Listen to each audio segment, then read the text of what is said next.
In the spring of 1206, near the Onon River, Genghis Khan convened a grand assembly by gathering all the tribes that had pledged allegiance to him, unifying all the nomadic tribes. Timujin created a single nation, naming it the Mongol nation.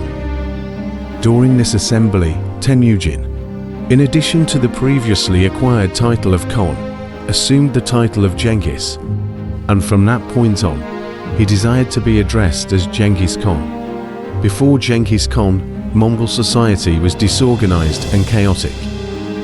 During the 1206 assembly, he organized the state's military and social structure.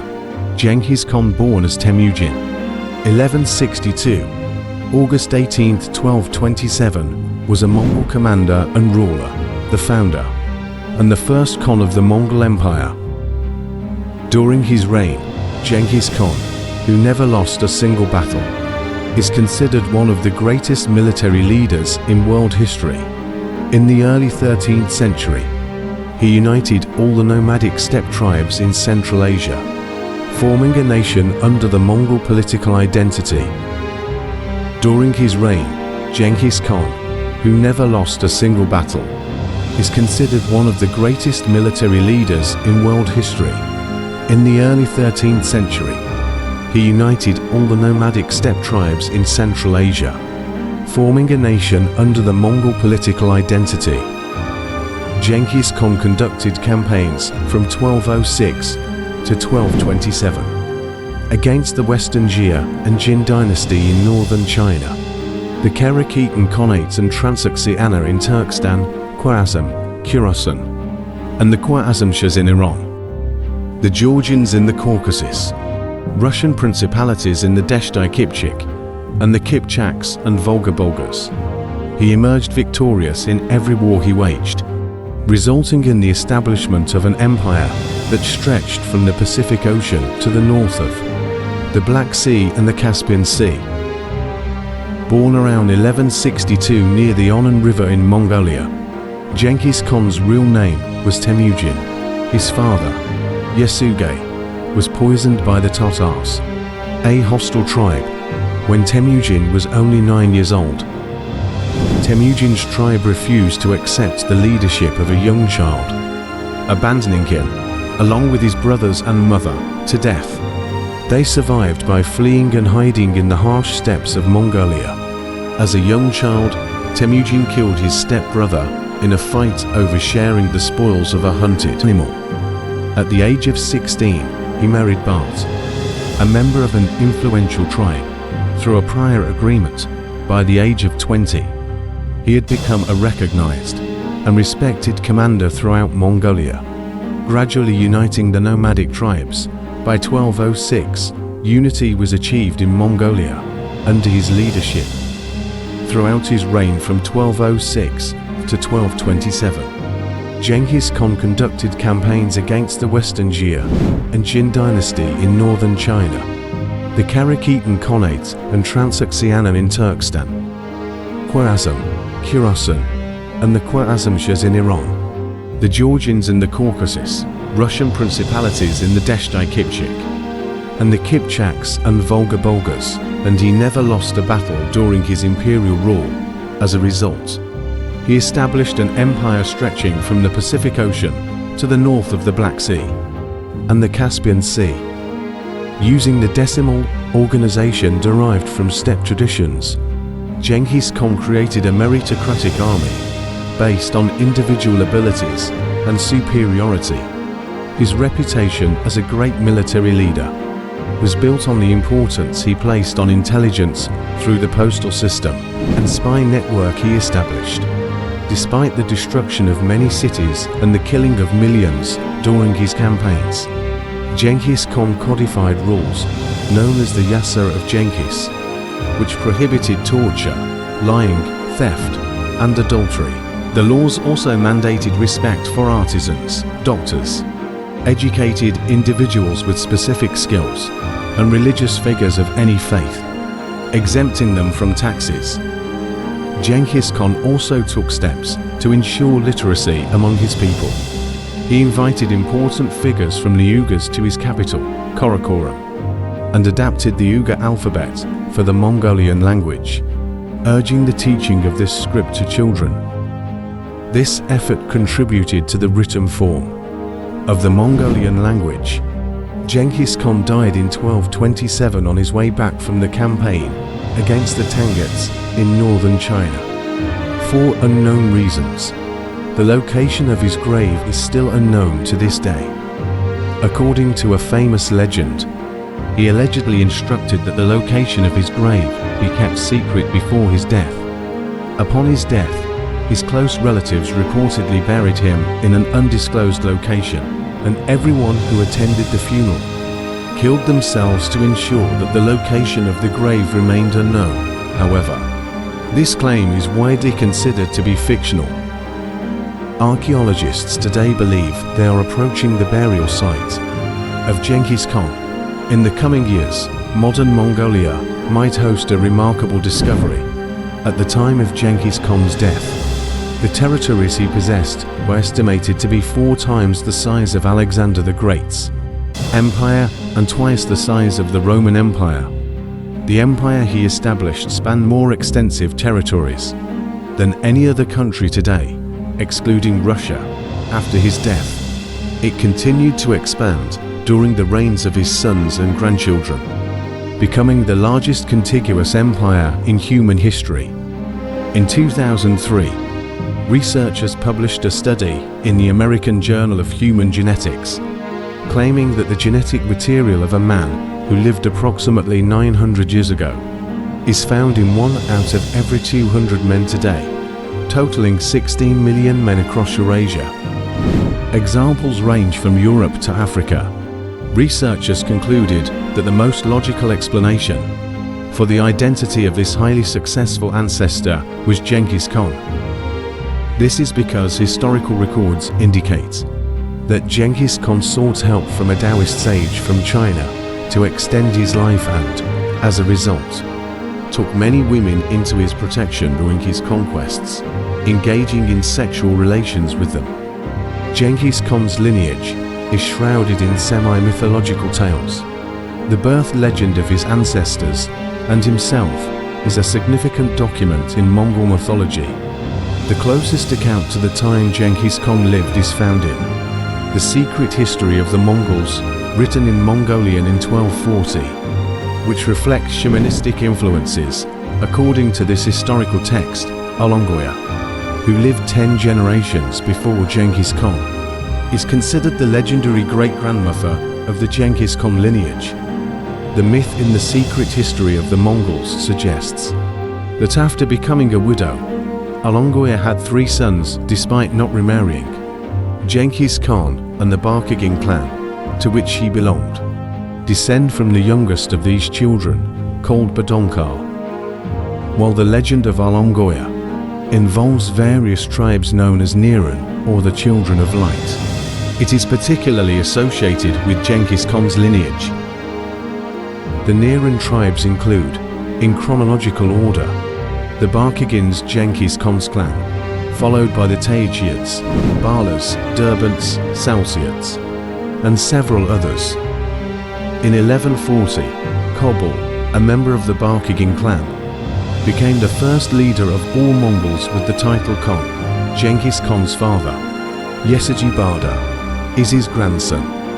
During the time of Kobul Khan and his successor Ambakay Khan, the Mongols, although strengthened enough to contend with the Jin Empire in China, succumbed to the Tatars, who handed over Ambakay to China to appease the Chinese.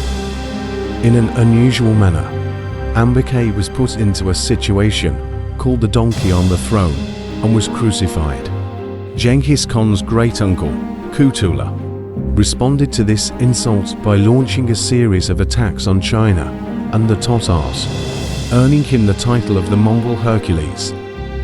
However, in 1160, due to a series of events with unknown details, the ruling Jin dynasty of northern China defeated the Mongols, causing them to disperse in chaos for a while.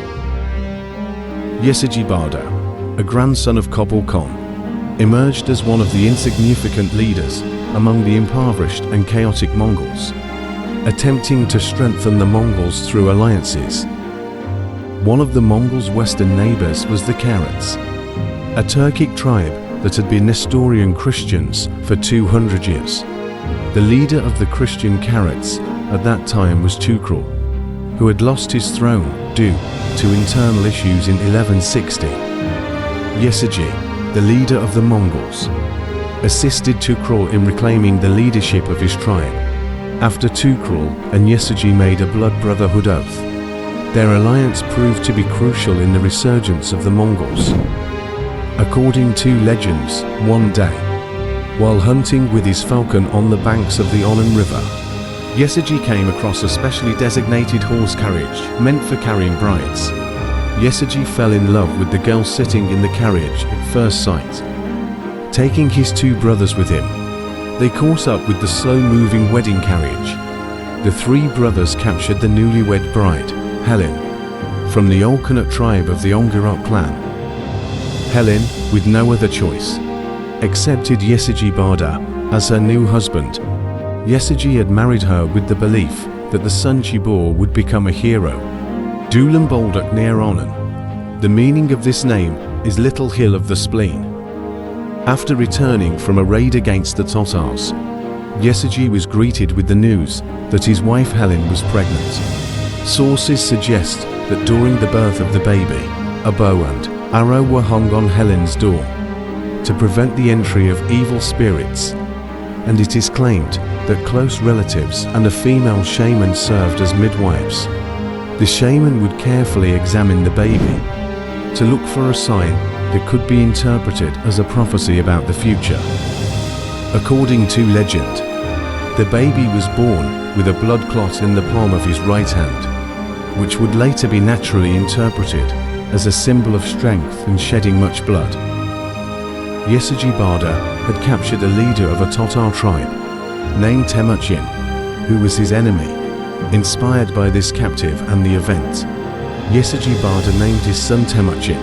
Timucin means strong, firm, tough, resilient, and iron-like. According to Arab and Iranian historians, Timucin's birth date is reported as January 26, 1155. However, Chinese sources state that Timucin was born in the year of the pig, according to the 12-animal Turkish calendar. Since the 12-animal Turkish calendar covers 12 years per cycle, considering the years ending in 2 from 1155 to 1167, it is generally accepted that the birth date could be 1162. Experts are debating how to prove Timucin's birth date, just as they are discussing the exact location of his birthplace. The only source that has survived from the time of Genghis Khan, known as the Secret History of the Mongols, states that the location was the region known as the struggle for survival during childhood and youth. Yesaji Barda and Helen had 4 children, Timucin, and 3 sons named Hasar, Hachi, and Temuj, along with a daughter named Timulin. In addition to Timucin's siblings, he also had 2 step-siblings, Bekta and Belgute, when Timucin was 9 years old. His father Yesaji Barda took him along to visit the Onkrat tribe, the tribe of Timucin's mother Helen. With the intention of arranging his marriage, Yesaji requested Bart, the daughter of his brother-in-law, for his son Timucin. Bart was a year older than Timucin, and according to the agreement, Timucin was to stay there until the age of 10, serving the head of the household. However, on his way back home, Yesaji Barda was poisoned by the Tatars, with whom he had past enmities, regardless of his condition. Yesaji Barda ordered for Timucin to be brought back before his death, but he passed away before Timucin could return. Timucin and his family initially decided to join the Tayichids, a tribe of their distant relatives, but the Tayichids did not welcome Timucin and his family. Yesaji's brothers also did not assist Helen and her children.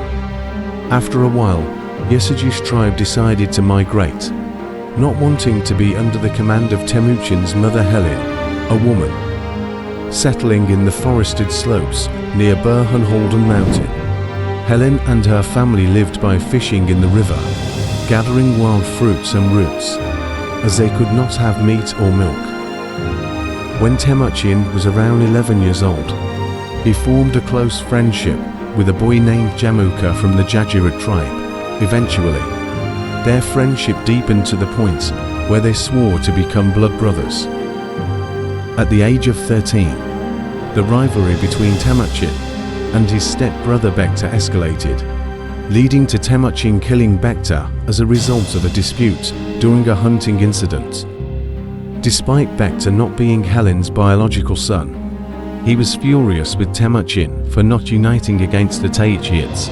Indeed, shortly after, the Tayichids attacked and captured Timucin. Imprisoned by the leader of the Tayichids, Timucin was publicly displayed with a wooden collar around his neck, resembling a dog. One day, he managed to escape by violently pulling the rope from his guard's hand, striking himself with a blow to the head, and fled towards the Onon River. He laid down in the river, allowing the wooden collar to stay elevated above the cold water.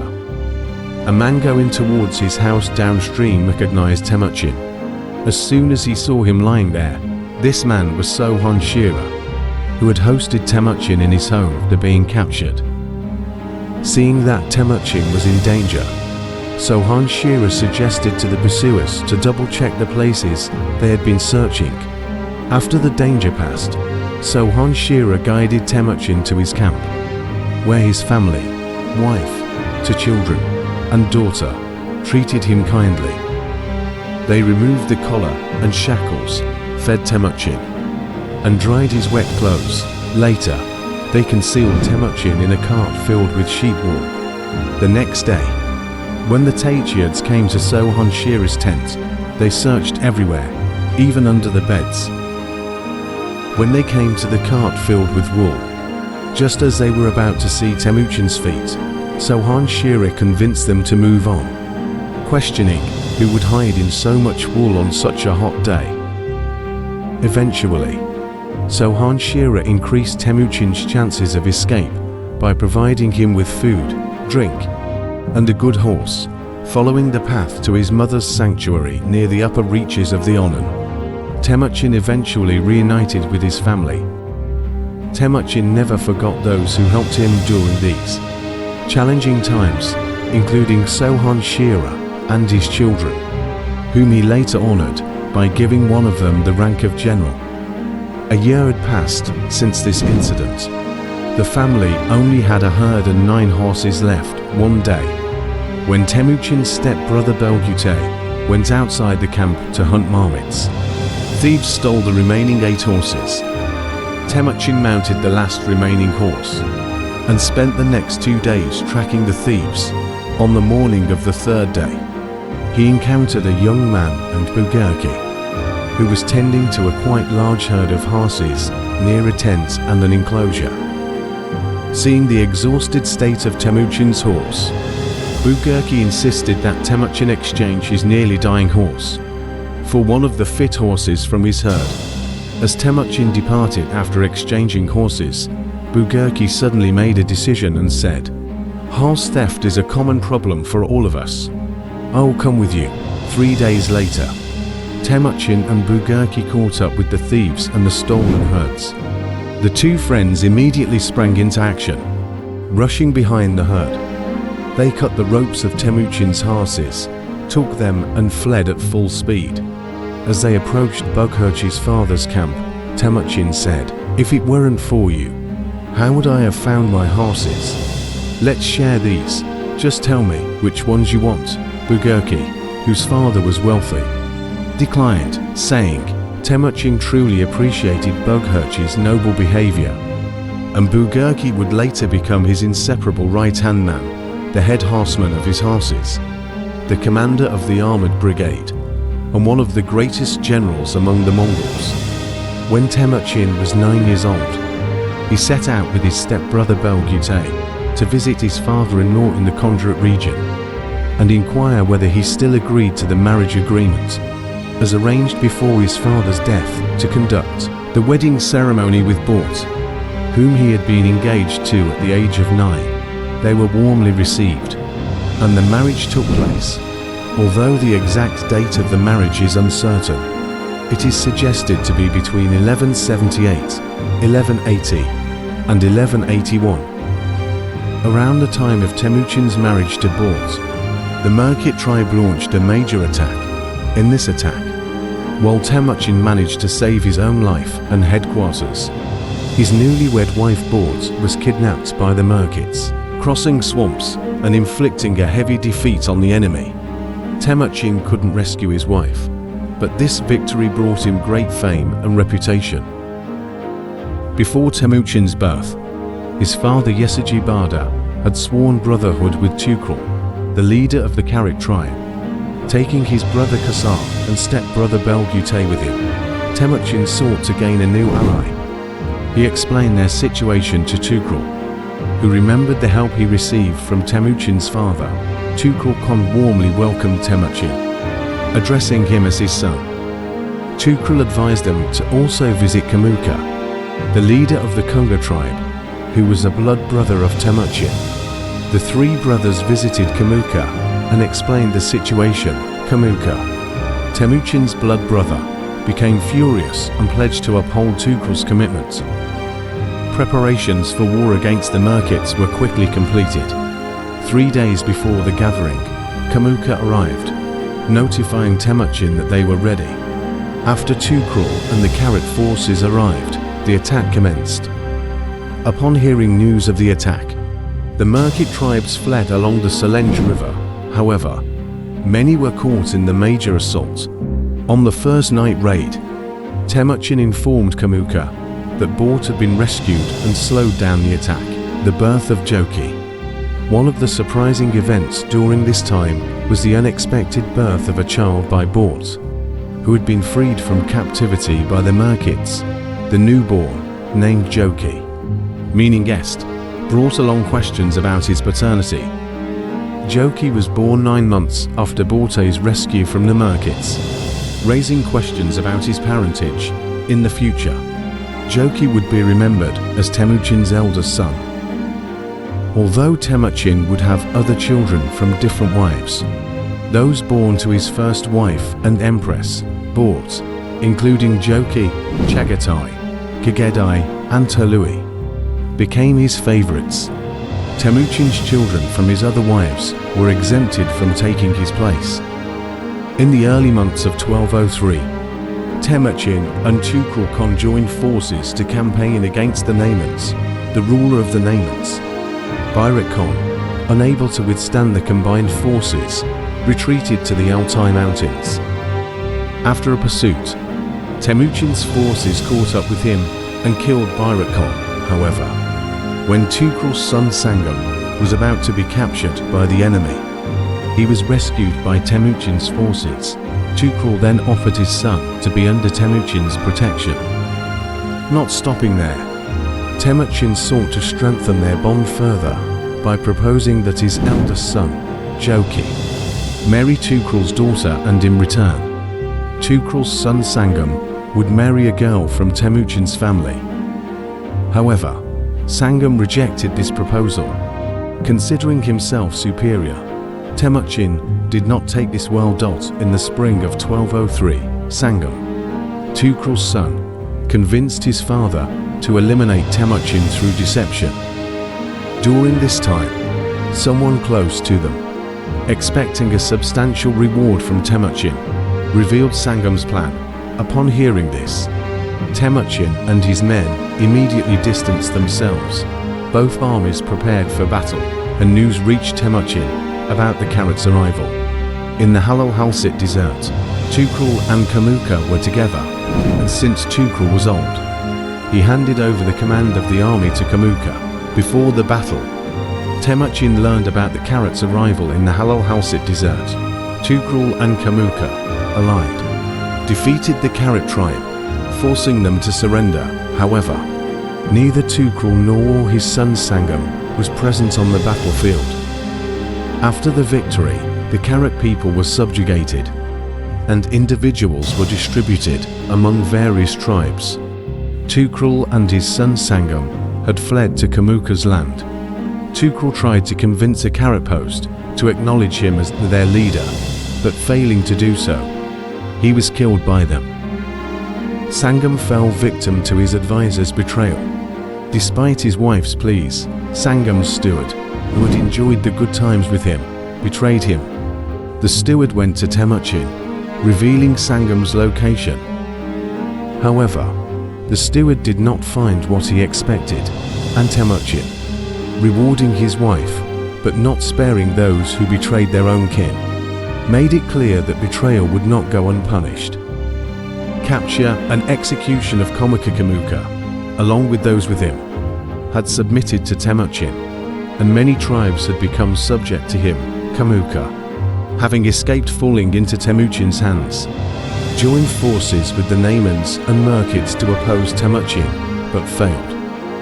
After dispersing the Naiman and Merkid forces, who were completely weakened, Kamuka lost support, and he was left with only 5 close friends who betrayed him while dining.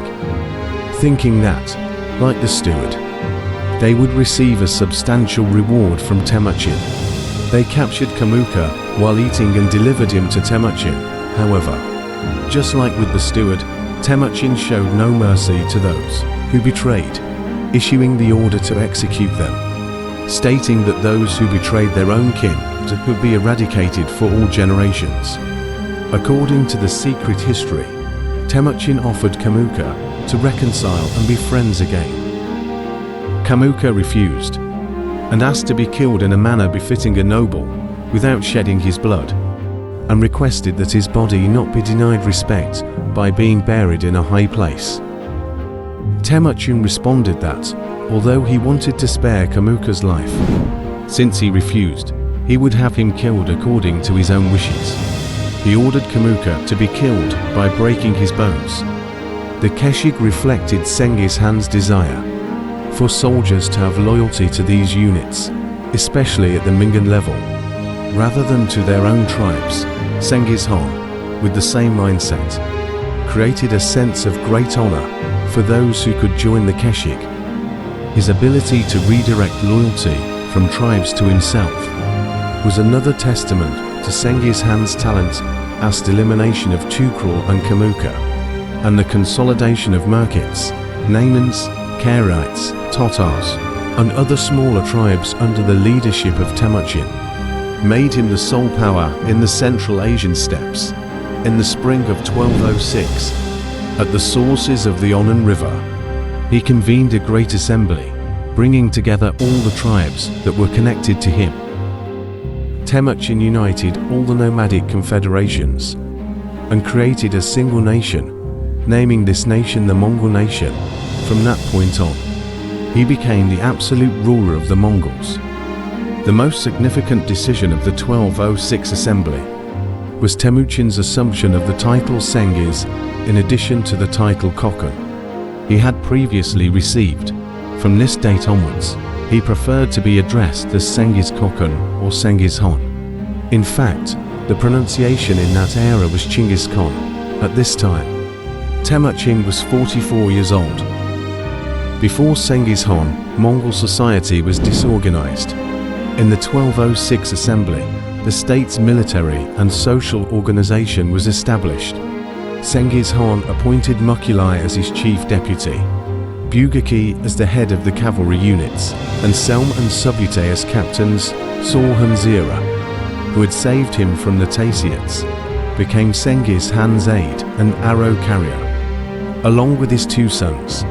These appointments marked significant changes in the administration of the nomadic empire. The Mongol unity had suffered greatly from tribal rivalries in the past.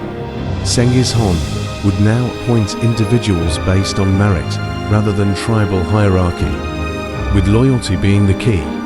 Sorhan Zira and his sons were not the only examples of individuals rising from obscurity to leadership. Shepherds, carpenters, and others had the same rights. Selm and Subutai were the sons of a blacksmith. Subutai, due to his strategic intelligence, became the closest figure to Genghis Khan without being part of Genghis Khan's family. Genghis Khan would now determine those he appointed based on loyalty, rather than tribal hierarchy. Sorhan Zira and his sons were not the only examples of individuals rising from obscurity to leadership. Shepherds, carpenters, and others had the same rights. Selm and Subute were the sons of a blacksmith. Subute, due to his strategic intelligence, became the closest figure to Genghis Khan without being part of Genghis Khan's family. Genghis Khan generously rewarded everyone, walking the same path as him, and he began efforts to establish a new guard unit. Genghis Khan started to organize his army according to the decimal system traditionally used by nomads. Units were organized into Wabin 10 soldiers, Jagan 100 soldiers, Mingan 1,000 soldiers, and Tumen 10,000 soldiers. Besides military benefits, the use of the decimal system to make soldiers especially attached to these units, particularly at the Mingan level. In 1206, Genghis Khan established a guard unit named Keshi, which had reached a strength of 10,000. The adoption of the decimal system and the establishment of a leader during Genghis Khan's election, Shaman Kokchu made significant prophecies in his favor, influencing the votes of many tribal leaders. Kokchu, the reliable man of Genghis Khan's father Yasa and mother Helen, was the son of Shaman Monglik. In the struggle against the Karaites, Monglik, a wise and elderly shaman, played a crucial role in Genghis Khan's life and eventually married Genghis Khan's widowed mother, Helen. Kokchu had previously warned Genghis Khan in a timely manner about a trap set by Tukrul's son Sengun during the conflict with the Karaites. At the 1206 assembly, Kokchu declared that the great eternal sky Tengri had given the universal sovereignty to Genghis Khan. This divine confirmation solidified the foundation of Genghis Khan's authority. Therefore, Kokchu held a special place in Genghis Khan's eyes. According to the secret history of the Mongols, Kokchu and his brothers began gathering various groups from different tribes that had not yet sworn allegiance to Genghis Khan. Shaman Kokchu played a crucial role in helping Genghis Khan establish the foundations of his power. However, believing in his immunity due to his magical powers and his father Monglik's status within the imperial family, Kokchu soon began to act arrogantly, taking advantage of his supernatural influence. He attempted to govern Genghis Khan and the empire.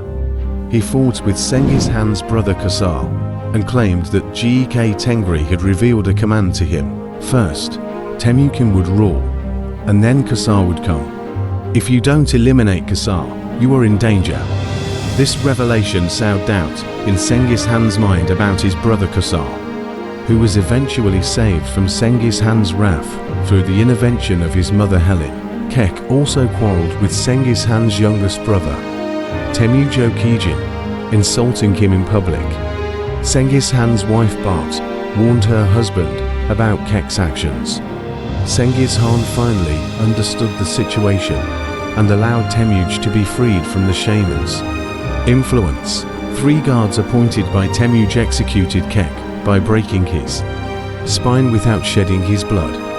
The elimination of Kokchu signaled that Genghis Khan's empire would not be based on religious foundations. The Mongol Empire achieved its true formation as a state through the full participation of the Uyghurs. The Uyghurs, having transitioned to a settled lifestyle, possessed a vibrant civilization, not only in terms of literature and art, but also in trade. Consequently, they knew and implemented everything necessary for state administration. During Genghis Khan's campaign against the Naimans, when he discovered that the Uyghurs used seals and writing, he assigned a Uyghur scribe he had captured to transcribe his orders. After having the seal stamped, he entrusted it for safekeeping. Moreover, Genghis Khan realized the significance of literacy. Witnessing the Uyghurs' possession of their own alphabet, the Uyghur script, developed over centuries, was swiftly adopted by Genghis Khan.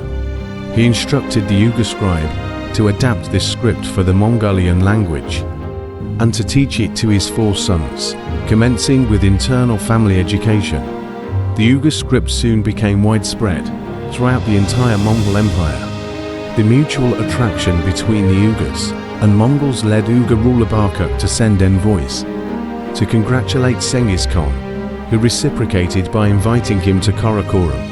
When Barkok arrived with valuable jewels and fabrics, Genghis Khan welcomed him magnificently and arranged for his daughter Altanbeki to marry him, establishing a kinship between the Uyghurs and Genghis Khan. Following the introduction of the Uighur script, the first graduate of the Uighur school was Kiki Noyan, originally a Tatar and adopted son of Genghis Khan.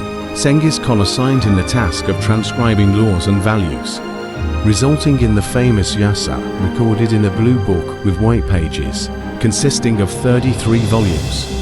The Yasa was voluminous and transported on a camel, stored in the state treasury, and continued to be developed in subsequent periods. After Genghis Khan's death, the enforcement of the Yasa was entrusted to his son Kokchu. The Yasa was implemented rigorously, and under its strict laws, offences such as adultery, homosexuality, deliberate lying, engaging in sorcery, burning forests, and polluting water were punishable by death.